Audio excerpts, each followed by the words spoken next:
सकाळी मुहूर्ताच्या पहाटेच्या 5 वाजता ते दोन नवरा बायको, एक धोतर नसलेलं, हातामध्ये त्रिशूल होतं, एक छोटं त्रिशूल होतं आणि त्या बाईच्या डोक्यावर एक टोपली होती आणि ते धोतर नसलेलं आणि वरून अंग उघडं होतं आणि खाली फक्त धोतर होतं आणि एका पायामध्ये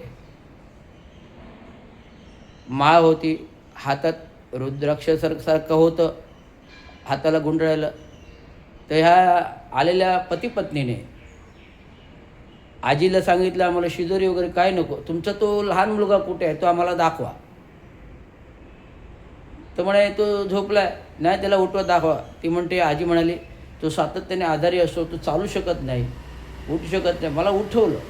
आजीने त्यांच्यासमोर आलं, त्या दोघा नवरा बायकोनी मला आशीर्वाद दिला आणि एक लाकडाची मुळी छोटीवाली, एक लाकडाची मुळी असते, एक लाकडाची मुळी छोटीवाली ती दिली. बाई, ही मुळी त्या मुलाच्या गळ्यात बांधा.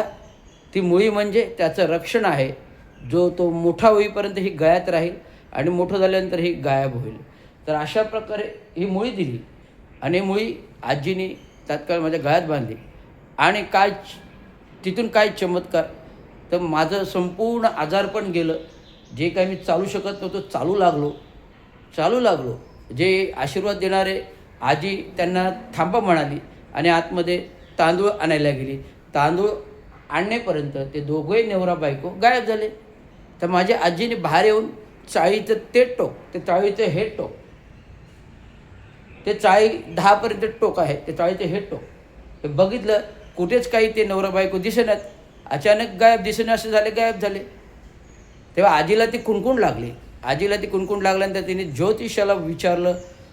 अरे ज्योतिषी म्हणाले, बाई तुम्ही भाग्यवान, नशीबवान